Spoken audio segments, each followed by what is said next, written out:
expressions, the most ubiquitous, profound, and widespread expression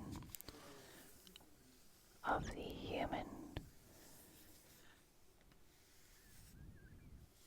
culture and its place in this world.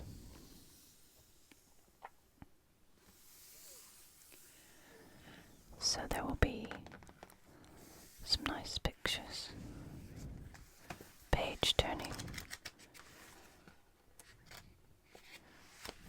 some reading, and some history.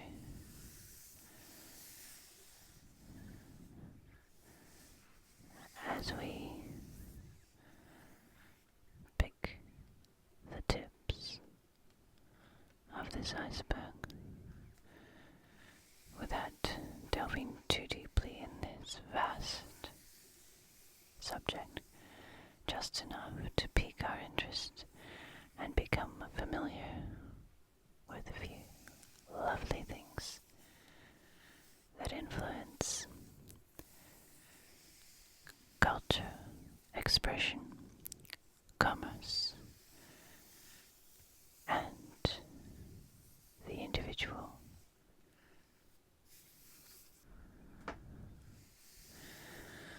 We shall start with Beau Brummell, and here I have a biography of him by Ian Kelly. Very good biography. It goes into great detail. Beau Brummell was a young man who did his education at Eton and then Oxford in the late 18th century. He had come up from a middle-class family in London and rose to great heights in his influence. After leaving Oriel College at Oxford, he bought a commission in the 10th Light Dragoons.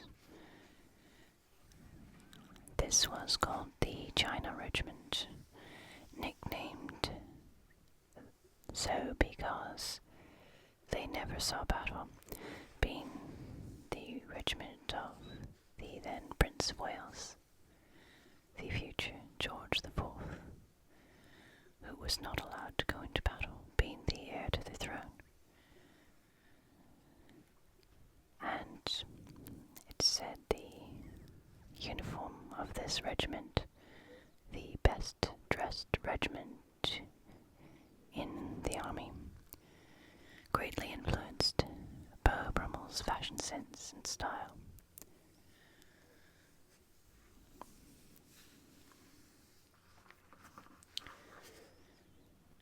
The suit itself, or the gentleman's suit, has become a symbol of conformity. In fact, in the 60s and 70s, hippies used the word suit as an insult to describe a dull establishment man. What was the quintessential post-war era dull person working in an office? Indeed, however, when we look at the life of Beau, or the Beau, Mr. Brummell, this suit is something born out of revolution, out of war, even plague and pestilence, and the zeal for commerce.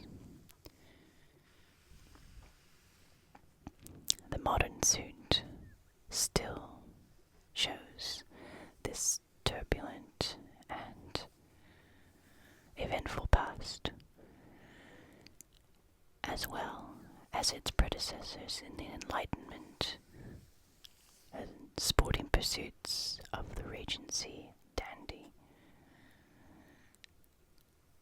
The image that Beau Brummell is said to have fathered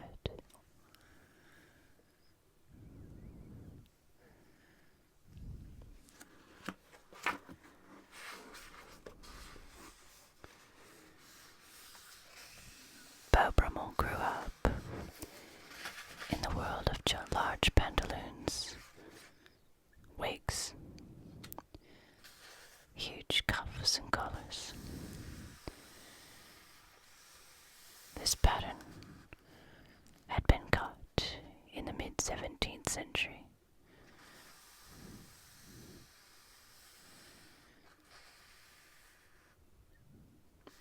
After a plague outbreak in 1665, and after the Great Fire of London in 1666,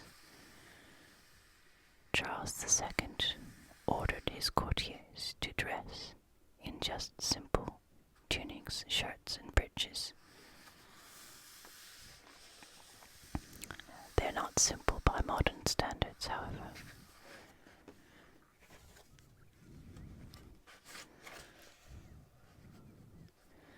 This was a huge reversal from what had gone before. Even during the English Civil War.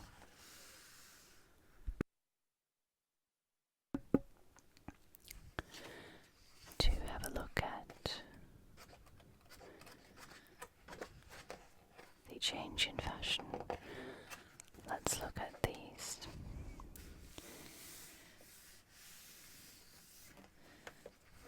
These show a few plates from around Europe.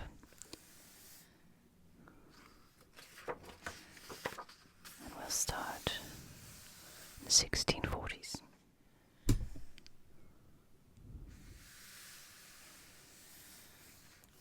It had long been done that monarchs would enforce laws upon the elite and aristocrats from dressing too lavishly to rival the ruler, because yards of lace, frills and feathers, and all of the extra buttons and jewels, silk, cord, marked power and place. Here we can see the 1640s in Italy as opposed to England. Remember that Cromwell had a large influence on fashion with the religious wars as well as did the Huguenots in France. You can see by the simple clothes of everyday people as opposed to the monarch.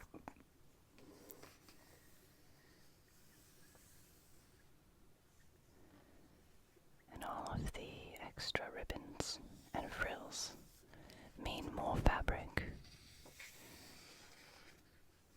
This is the age when mercantile was really coming into its own.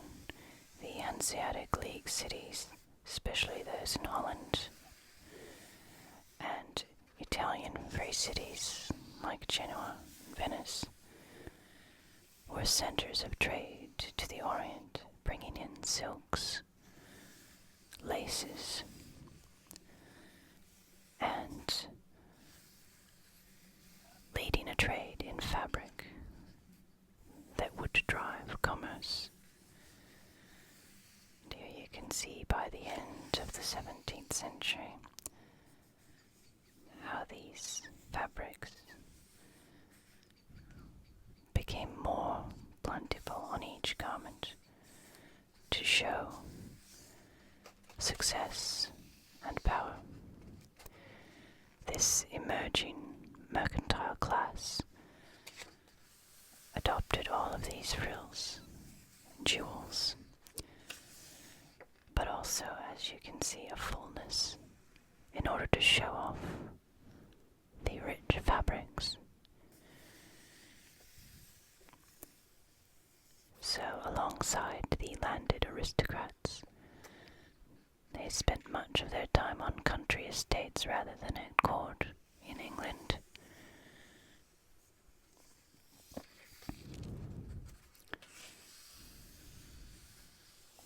The mercantile class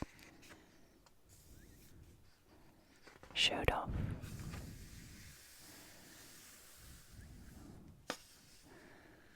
their patterns, textures,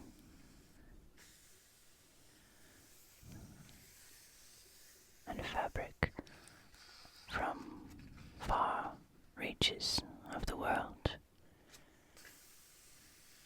The colors became more flamboyant.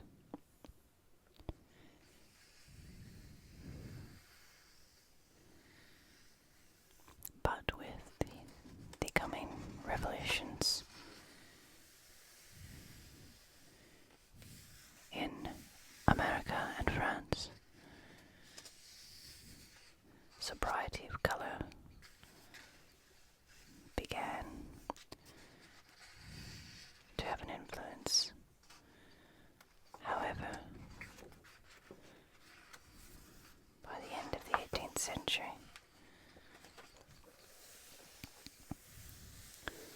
London had become the center of gentlemen's tailoring.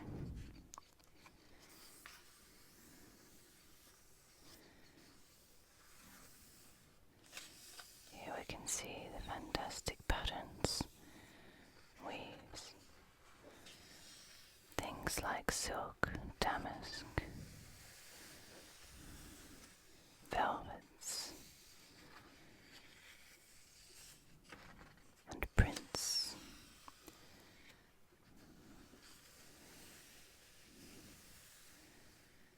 The more fabric could be shown, the more wealthy one must be to acquire such things. And this is what Beau Brummell would have seen as a boy.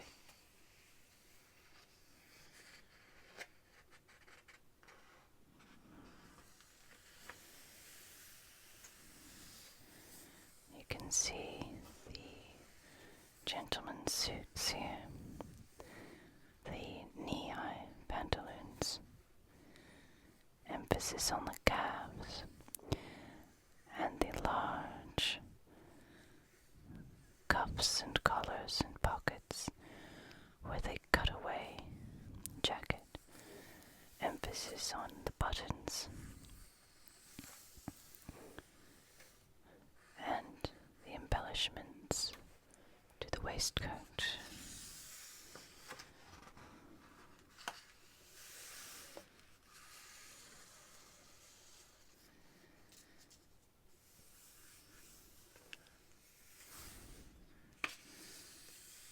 Brocades and frills. And here you see the boots. The influence of the French Revolution. We can see a little bit of military influence in the cut of the jackets and the pantaloons and boots. And this is one thing that Beau Brummell is said to have fostered from the 10th Light Dragoons. London was now the center of gentlemen's tailoring. English artisans were skilled at working working these heavy wool fabrics that are very similar to the modern suit material and best suited to the British climate. The tailors in London were joined by an influx of those from the continent, displaced by the Napoleonic Wars. All of their skills had been honed in making uniforms for continental soldiers. The designs themselves had been based on British cavalry uniforms and added a new dash to the London tailoring. Let's have a look at this light dragoons. So there's our French hussar and the British King's German Legion. Remember, the Hanoverians were from Germany, the Four Georges, during the 18th century. And we also have the 10th Royal Hussars. You can see the long trousers there. And this sash about the waist, high collar, and this silhouette of top of horse meant that there was a wider span of fabric across the front, which also influenced men's trousers.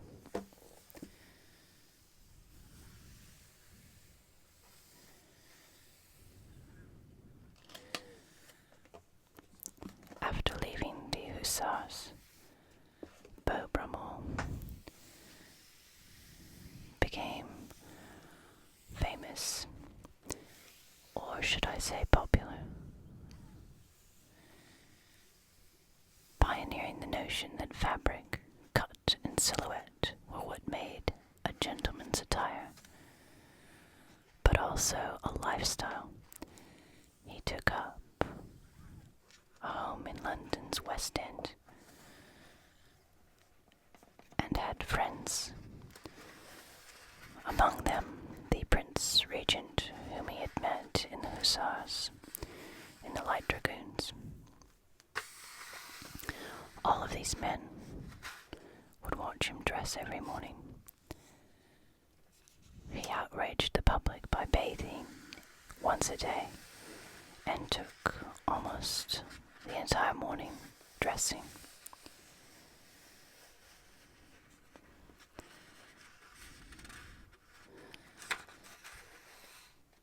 And I'll read a bit of Ian Kelly, the perfect man as conceived by English tailors, and the hybrid of neoclassical aesthetics and sporty cavalry chic, turned out to be George Brian Brummell, or Beau. He had a classical physique that had become popular in this era, and the clothing of this perfect dandiacal body forged Brummell's initial fame. The style was in strict accord with the same classical principles of sculptured proportion that were noted in his naked self applied to his clothes. The look was described by Jesse, Byron, Rags Gronov, and Harriet Wilson, among others, that of having well fashioned the character of a gentleman. Over his white shirt and perfect neckcloth, Brummell wore a pale or white waistcoat, or vest in the parlance of tailors of the period and in modern American usage. The waistcoat hid a small addition to a gentleman's wardrobe that is often forgotten in the annals of fashion history, and Brummell's place in it, braces or suspenders.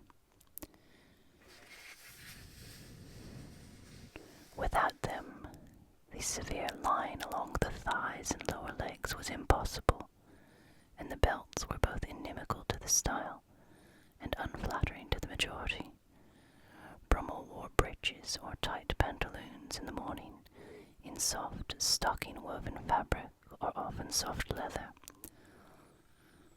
All this pale and white palette was thrown into sharp relief with two items in dark colors, a dark jacket, always deep blue, was cut away at the front to form tails for ease on horseback, but also to increase the apparent length of the wearer's legs. Black Hessian boots completed the ensemble. These were riding and walking boots with a tassel at the front that served to distinguish them from turn-top riding boots, which briefly had about them the taint of Napoleon. The skill of the tailors and the high expectations of dandy consumers like Brummell are shown in the innovations of the trousers, but also of the jacket.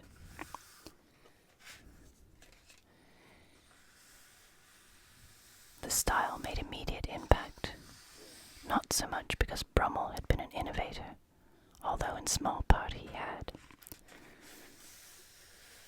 was the demands he put on his tailor. His impact came because the style required a re-education of many men, notably Brummell's friend, the Prince of Wales. The Prince became a devotee of this pared-down style, and is depicted dressed in exact imitation of Brummell as late as 1821.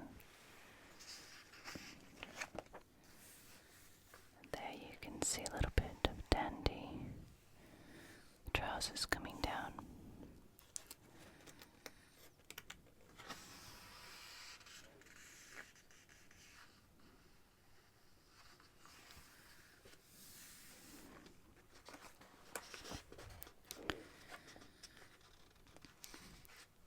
No style could easily flatter the ever-widening Prince, but the skill of the tailors Brummell and he shared reshaped this man.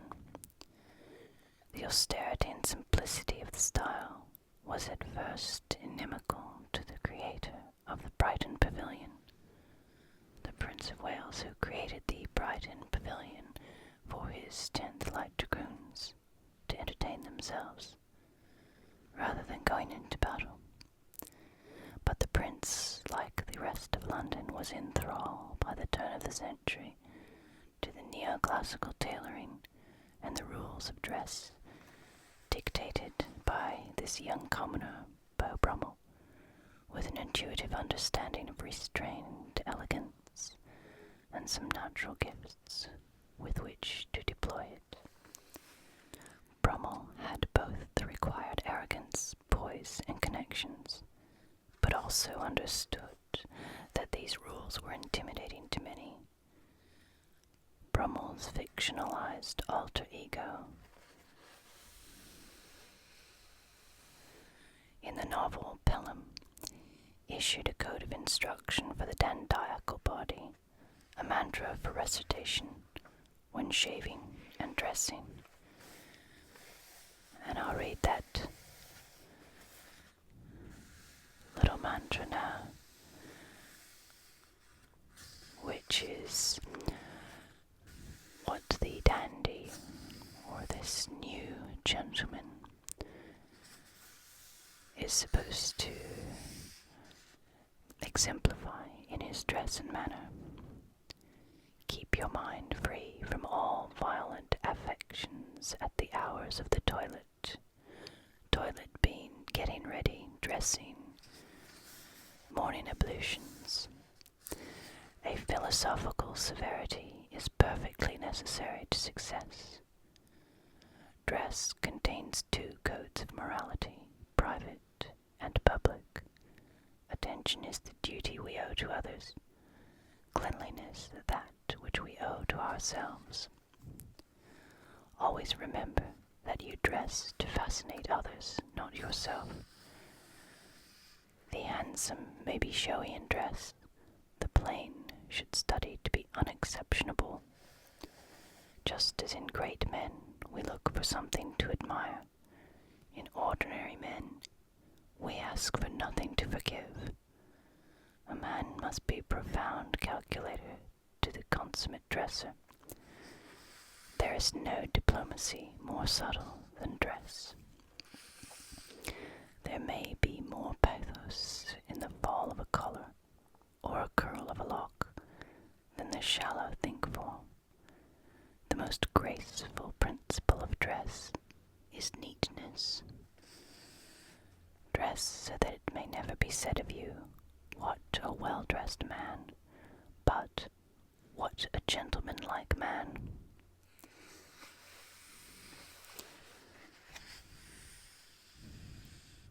Avoid many colors and seek by one prevalent and quiet tint to sober down the others.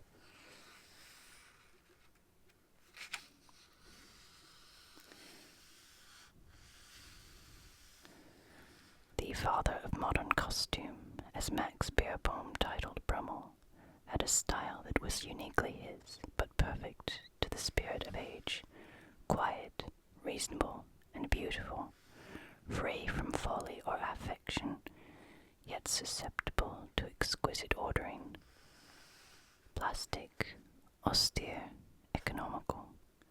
It appeared post-revolutionary, neoclassical, ordered and enlightened, and in this it did indeed seem democratic.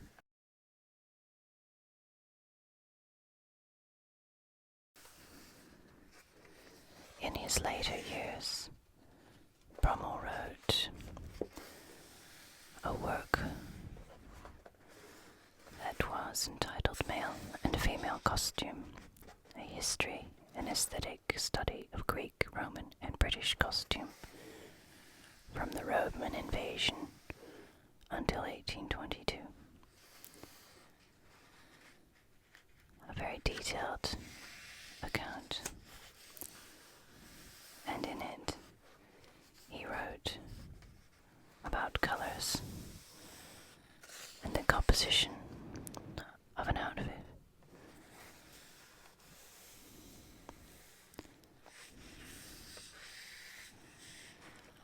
It is still something that the principle of which is used today, even if it is not well known whence it came. I'll read a bit of it. In the composition of colors for dress, there ought to be one predominating color, to which the rest should be subordinate.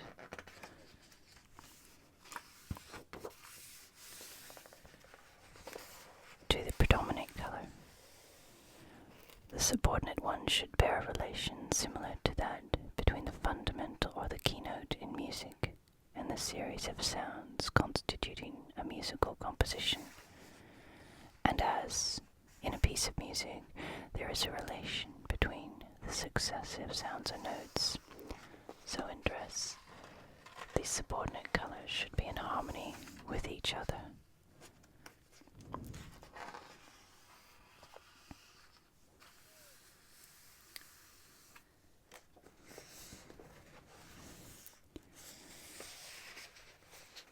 In his later years, Brummell had lots of time on his hands to think, and he wrote treatises on the use of color and patterns, but none had been so influential as those early years that he spent in London, his apartment in Chesterfield, in the company of these dandies that challenged fashion and drove the economy of Savile Row. It was this practice of fitting cloth closely to the human form rather than draping it around the body that was new and challenged the tailors. Medieval linen armorers had long made padded undergarments that fitted beneath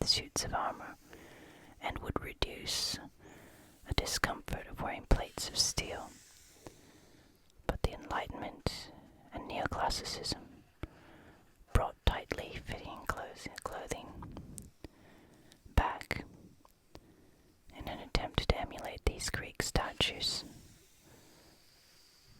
And Brummell commissioned this figure-hugging trousers and coat from his very talented tailor. In order to get the collar to stand up, his tailor created the W collar.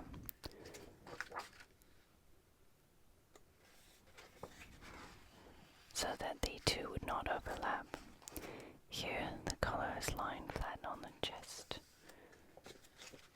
and the stood-up collar doesn't leave room for this lapel, these ones. So what he did was to make a W cut. There you can see it, so that the lapel would lie flat and allow the collar to stand somewhat. That's another form of W. And that was the invention of Brummell's tailor. As well as using these plain colors to focus attention on form and line, everything became more and more monochrome. The dark suit became normal.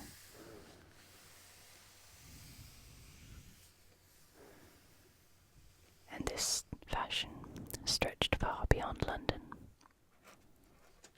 By the mid-19th century, gentlemen's clothes began to relax a little, the form-fitting giving way to more comfortable, loose fit, yet the jacket remained precise.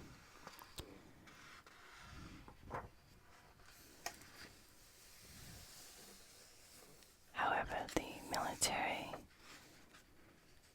influence remains to this day in the cut of the jackets, the turned-down stand-up collar.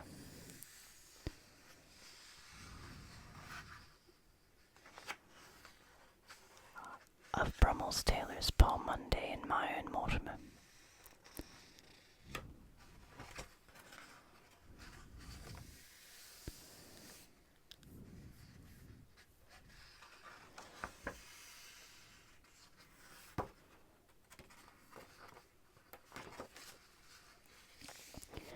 And all throughout the 19th and 20th centuries,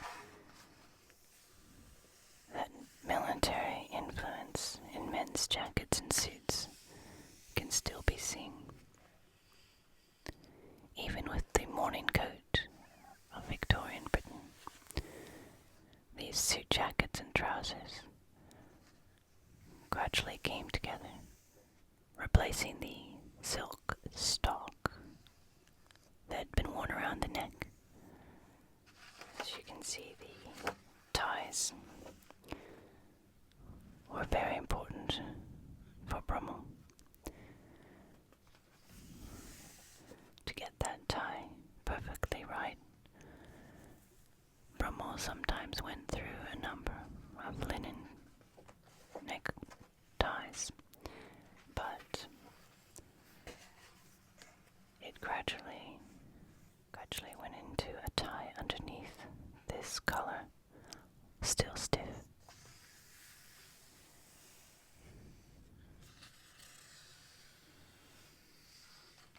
But we can see that even before, during the 30 Years' War,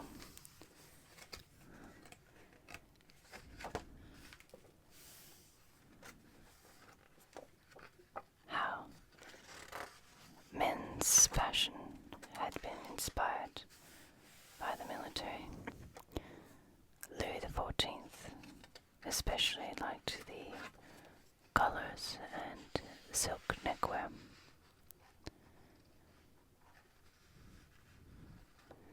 The neckerchiefs became very popular in the French court.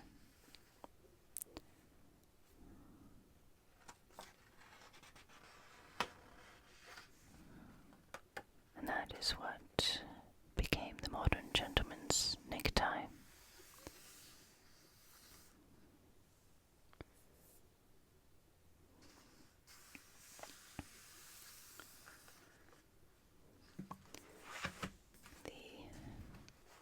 famous museum of fashion, as well as many other paintings and sculptures. The V&A Victorian Albert has right now a special exhibit on Coco Chanel and fashion. We shall have a look at how these gentlemen's suits inspired the quintessential Chanel suit of the 20th century. And women's fashion changed.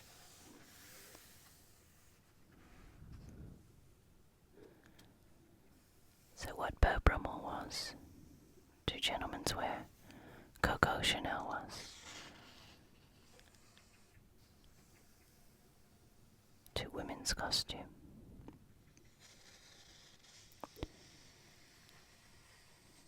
She socialized in circles in France and Britain that were the new elite, those for whom leisure and lying around doing nothing was the rule of the day.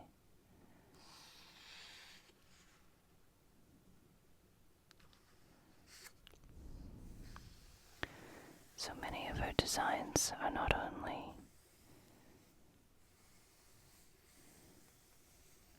very luxurious but also practical. You see how this neckcloth has been influenced by the men's jackets, because what was happening previously in women's fashion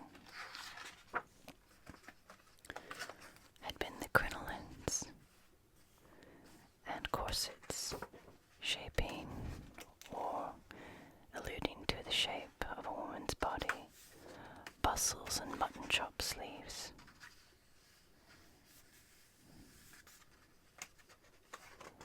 But after the war,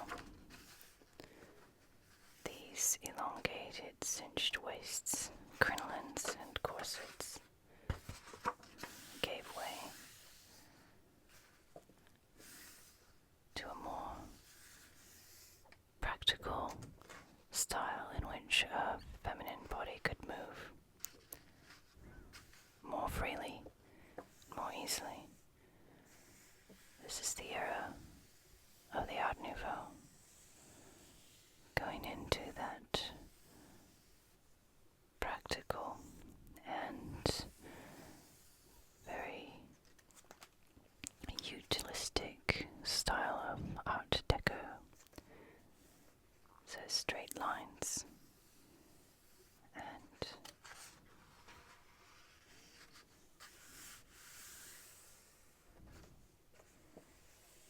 freedom of movement. And this is something that changed women's fashion forever. The Chanel suit is an icon of this fashion house, but also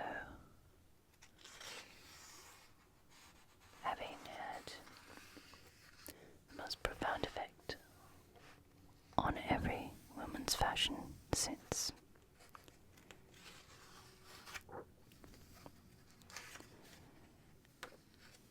So there we've delved just a little bit into the world of suits and fashion, and we can see how many influences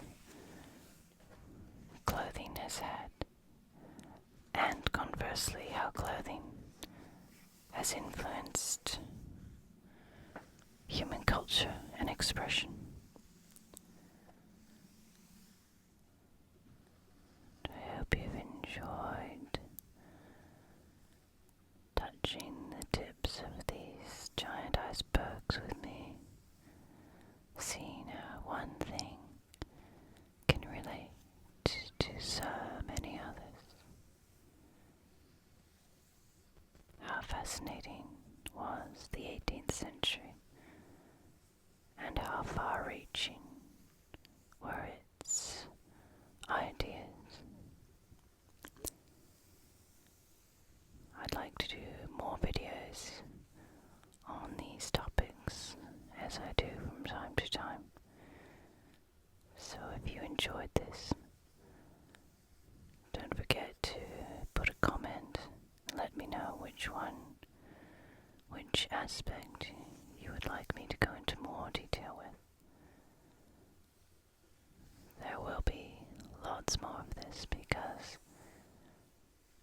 such a fascinating topic. Be good to yourself, my friend. Be kind to others, and